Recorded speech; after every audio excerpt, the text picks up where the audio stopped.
மறுபடியும் நடந்த தின நிகழ்ச்சிக்காக உங்களை சந்திப்பதில் மகிழ்ச்சி. இதற்கு முன்னர் நடந்த தின நிகழ்ச்சிக்காக இந்தியா முழுக்க கிட்டத்தட்ட காஷ்மீர் முதல் கன்னியாகுமரி வரை விதவிதமான மனிதர்கள், வித்தியாசமான கிராமங்கள், நம்ம எவ்வளோ இடங்களுக்கு பயணம் செஞ்சுருக்கோம். அந்த பயணங்கள் கற்றுக் கொடுத்தது அப்படிங்கிறது மிகப்பெரிய பாடங்கள். இந்த தடவை நடந்த தினவுக்காக என்ன செய்யலாம், யாரை சந்திக்கலாம்?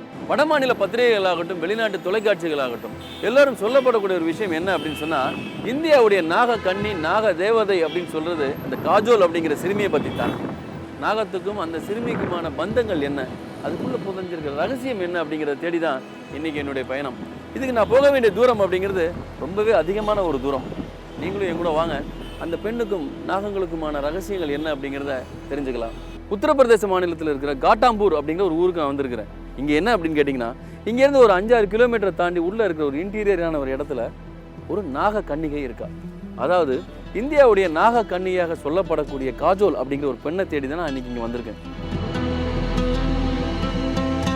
இப்போது உத்தரப்பிரதேசத்தில் உள்ள காட்டம்பூர் எனும் ஊரின் அருகில் உள்ள சிற்றூரில் நின்று கொண்டிருக்கிறேன்.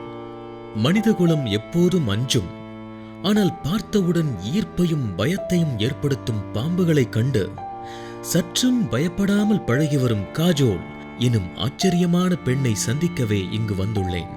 சென்னையிலிருந்து கான்பூர், காத்தம்பூர் வந்திறங்கி கங்கை சமவெளியின் இந்த பழமையான கிராமத்திற்கு வந்துள்ளேன்.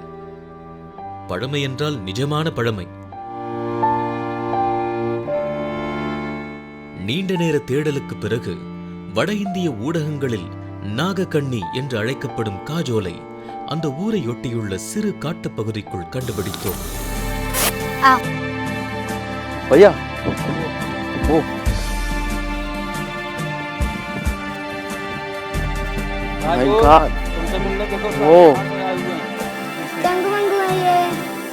சற்று பயமாக இருந்தது.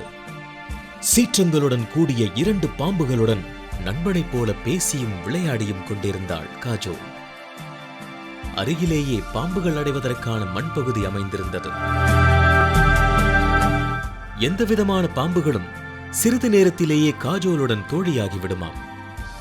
ஒரு பாம்பு மிகவும் கோபப்பட்டுக் கொண்டே இருந்தது காஜோலிடம்.